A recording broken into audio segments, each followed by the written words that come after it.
Ukisoma Mathayo 26:1, Yesu anawauliza wanafunzi wake, mnajua ya kwamba baada ya siku 2 itakuwa Pasaka? Wewe fungua hiyo Biblia zote zinasema neno hili. Pasaka ipo, Yesu yupo. Sasa hivi anasema Pasaka ni kufa Yesu. Sasa wakati Yesu anazungumza Pasaka, alikuwa anakula hitima yake? Wanaita wazungu Passover, maana yake kuvuka. Ndio maana Mwenyezi Mungu akatupa siku ya Ijumaa, ya ayyuhalladhina amanu idha nudiyatis salati min yawmil jumaa. Ijumaa imetajwa katika Qur'ani. Hakuna kitabu kilichotaja Ijumaa isipokuwa Qur'ani pekee yake. Sura ya 69 Mwenyezi Mungu, sura al-Jumaa. Ndio maana vidume wameibeba leo yote, wamesema ya kwao Ijumaa kuu. Yote leo wametupola, leo sisi tuko Ninawi hapa. Leo hatuna kitu. Ijumaa yote wamechukua wao.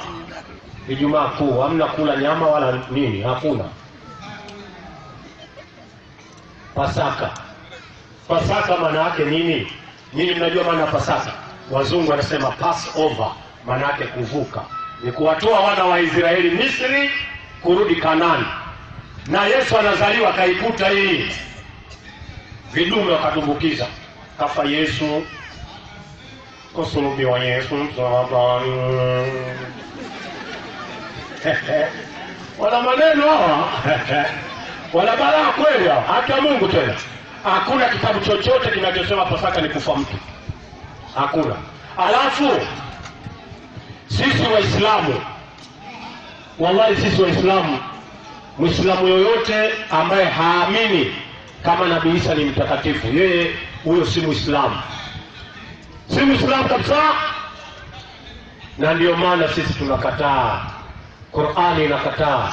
Sura 59 Mwenyezi Mungu anasema wa qaulihim, kwa kusema kwao, inna, hakika yao, katalna, tumemuua Isa bin Maryama, mtume wa Mungu Isa bin Maryam, Jesus of Nazareth.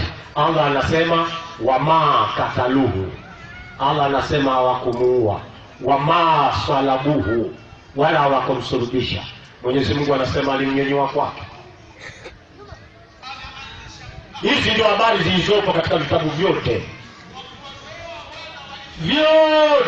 Haya maneno ndiyo yanasemwa, na leo hakuna kitabu chochote duniani kinachowakataza leo Ijumaa watu wasile nyama. Hakuna. Ujanja tu. Ujanja. Na siku hii sisi Waislamu kwetu ilikuwa ni siku ambayo ni Ashura, siku ya kufunga. Watu walikuwa wanafunga wengine. Wallahi wa billahi wa tallahi, ukiwa Muislamu, hasa nyinyi kina mama nyinyi na nyinyi kina baba nyinyi, tunawaambia mswali hapa alafu tunakimbiana nyinyi. Tukiadhini hapa wengine mnatukimbia. Wallahi mna hasara kubwa mbele ya Allah. Na ndiyo maana ukiangalia katika taratibu za manabii wote duniani, wote, Adam, Hudul, Saleh, Luti, Ibrahim, Ismail, Yakubu, Zulkifil, Shuaib, Daud, Suleiman, Eliasa, Zakaria, Yahya, Isa na bwana mtume Muhammad. Mtume ndio amekuja kufunga.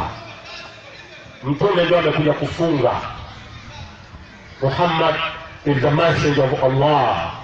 Muhammad is a prophet of Allah. Anasema katika kitabu cha Wimbo Ulio Bora 5:17, wimbo ulio bora alisema Nabii Suleiman zamani kabisa. Alisemaje? Akasema hiko mami kadim vikulu ya Muhammadun sehetutu fuseli ya kusala. Yani mtume ametabiriwa zamani kabisa katika vitabu vya zamani.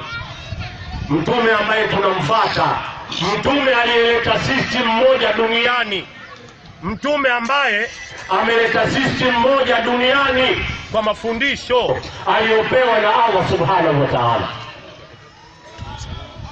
Nataka nimalize ili Jafari aje aongee na nini. Kina mama, Nisikilizeni vizuri, system ya Allah duniani. System ya Allah duniani ni kuzunguka kulia kwenda kushoto. Hii ndio system ya Allah. System ya Allah. Hata mbegu ya mwanaume inapoingia katika fuko la uzazi inazunguka kulia kwenda kushoto. Wewe angalia tu taratibu za Allah. Hata jua linazunguka dunia kulia kwenda kushoto. Hiyo ndio system ya Allah.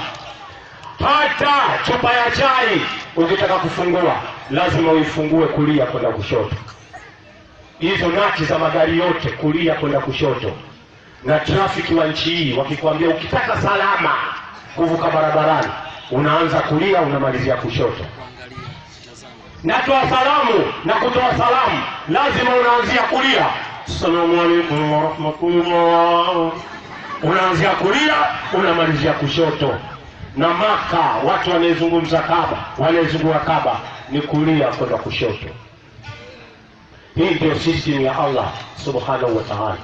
Na lazima tujiulize, kama Adamu na Hawa ni mmoja, dini hizi nyingi zimetoka wapi?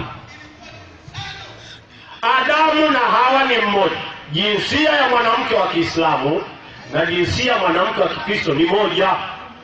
Jinsia ya mwanaume wa Kiislamu na jinsia ya mwanamume wa Kikristo ni moja. Jinsia zetu zinafanana.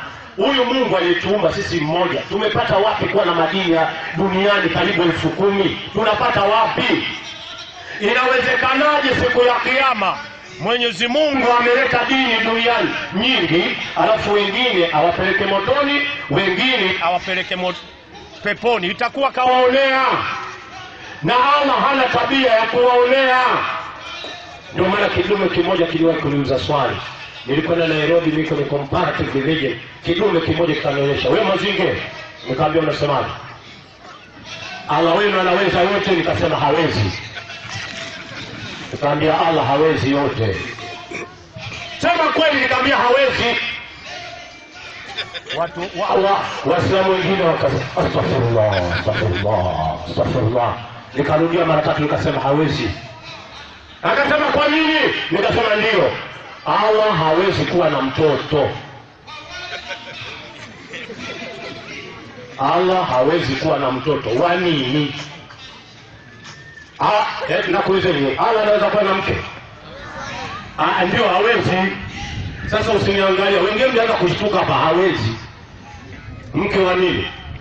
Yeye ana shida na mke. Allah ana shida na mke wa nini? Kwani yeye ana shida na starehe yani? Starehe katumbia sisi. Tena starehe yenyewe sekunde 2 nyingi. Unakuwa chizi mwenda wazimu. Utaitwa majinga 40 maana kuna watu wengine wakipelekwa basi dakika 5. Yeye ya nini kwanza? Hiyo kakupa wewe, kakupa na mimi ili uweze kukumbuka fadhila zake Allah. Hiyo kakupa ili ukumbuke. Ndio akatuletea kina mama kama hao. Mashaallah. Mwenyezi Mungu asante, nikuleteni wanawake mpate utulivu. Hawa wana utulivu hao. Lakini hawa nao ni wakorofi. Anaweza kukukosea wewe na wewe ukamuomba radhi na wewe ukalia. Hawa ndio maana akaitwa Hawa. Nataka kumalizia kisa kimoja. Kuna mama mmoja alimpenda muuza kahawa. Huyu mama aliona jamaa mmoja tajiri sana, akamjengea gorofa, akaambia ni haramu mwanamke kwenda sokoni. Mwanamke kwenda sokoni kwanza ni haramu. Utakiwa uende sokoni. Sokoni anaenda mwanaume. Akamwambia sitaki mke wangu. Akawa anaenda kila siku anamletea vitu, mama anapika. Siku moja amepita muuza kahawa. Yule mama akampenda, yule bwana ampiga kwa ajili ya vikombe. Hasa nikisikia vikombe vyako na mazuriza jene roho yangu mimi inakufa. Akamwambia sio mke wa mtu aliyesio kazi yako. Mzee akapewa taarifa, akawa anamfungia siku hiyo, kasahau funguo. Amepita yule jamaa na vikombe wengine, yeye akamtupia funguo, akamwambia nenda kachonge. Akachonga, akawa yule jamaa akamrudishia. Mama akawa anatoka, jamaa na funguo, yeye anatoka. Sasa ilipofika mtaani, taarifa zikaenea. Mzee akamwambia wewe mzee, sikiliza. una taarifa? Kaambiwa sina. Mkeo anatembea na fulani. Sio anatembea naye ameshikana. Mnielewe vizuri, maana kuna watoto hapa. Akasema siamini, mke wangu kila siku namfungalia shauri yako. Basi mzee kaondoka, akamwita mke wangu, akamwambia mke wangu una taarifa? Kuna kadha. Kweli? Sasa pale mjini kuna jiwe, lazima mwende mkaape. Akasema mume wangu niko tayari kwenda kuapa. Haya maneno ni ya fitna. Hii ni fitna. Nataka kuharibiwa ndoa mume wangu. Akajifanya kulialia. Mume akasema basi tutakwenda kuapa sisi baada ya siku 2. Mama akajiuguza. Sikiliza, nyie wazee sikilizeni hawa. Sikilizeni hawa na mambo hawa. Akaugua sana. Siku 2 zikapita, mume akawa anasema, sasa mkangu nataka twende hospitali. Akasema sikiliza, mimi siwezi kwenda hospitali mpaka utafutie mtu mwenye kukodisha punda. Ndio nitakwenda hospitali, hivi siwezi. Wakati ameondoka, alipopita yule bwana anauza kahawa, akamwambia sikiliza, taarifa zimevuja. Katafute punda, jifanye unakodisha. Haraka iwezekanavyo kabla mzee hajajua. Siku hiyo anapita na punda wake, mara mzee kamuona, akamwambia nataka nikamchukue mke wangu mpeleke hospitali. Akasema niko tayari. Lakini baada ya hapo akitoka hospitali wakaape. Kwenda pale, mama katereshwa kawekwa kwenye punda. Sasa safari inaenda, kwanza lazima aende hospitali. Mama akasema hapa lazima nifanye mambo yajulikane. Yule mama kiri akaanguka, jifunua nguo tu, kaanguka chini. Vitu vyote viko nje. Akamwambia mume wangu nishapona. Nataka twende tukaape. Naambia niko tayari man, yani nishapona kabisa, twende tukaape. Akafika kwenye jiwe, ambia hapa. Akasema wallahi wa billah, hakuna mtu yoyote aliona uchi wangu isipokuwa mume wangu na anayekodisha punda. Wala fanya mabalaa. Amerudia. Akasema wallahi wa billahi wa ta'ala, hakuna mtu yoyote isipokuwa hao wawili tu, mume wangu na mkodishaji punda. Basi mume akasema kweli hujafanya lolote kweli. Sasa mawazo yake yule mume akanasema pale kaanguka uchi, basi pale sio amemuona wawili. Akaambia basi mke wangu nimekusamehe kweli, dunia hii na fitna, na kuanzia leo nimekusamehe. Inna lillahi. Na ndio maana Mwenyezi Mungu akasema wanawake wana vitimbwi, wana vituko. Hawa wana vituko, wanaweza kalea mtoto hawa ukajua wako, kumbe sio hawa. Ukasomesha wewe mpaka sekondari, hii kuchekua huyu mtoto wa nani? Muache. Utakuja kukuta mtoto umemsomesha, kumbe mtoto wa jirani yako. Hawa ndio wanajua. Kina mama kweli au sio kweli? Umewasikia Nyie kina baba umewasikia hao?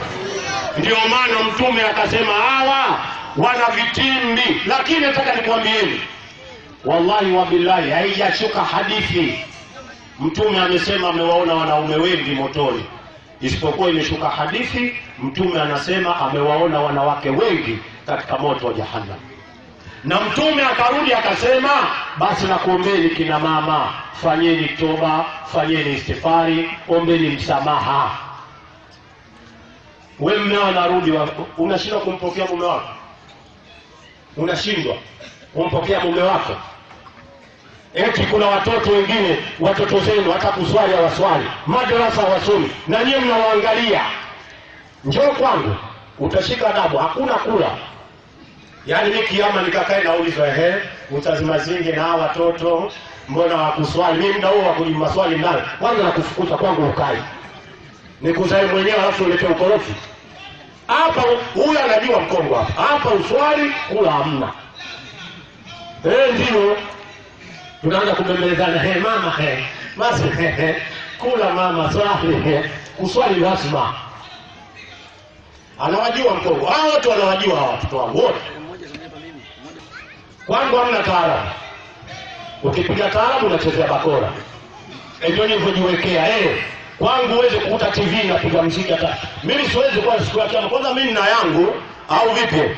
Mimi nina yangu mwenyewe kwa Allah, Alafu nianze kukujibia na wewe mke wangu. Unajua mke wangu kuswali sijui ni nishacha mke mimi. Nimwambia bwana swali, akasema leo muda si swali, utamsamehe siku ya kiyama uulizi wewe. Nikamwambia kweli. Uongo Jafari? Ndio. Kaondoka kwao. Kuswali hakuna kitu muhimu kina mama kama kuswali.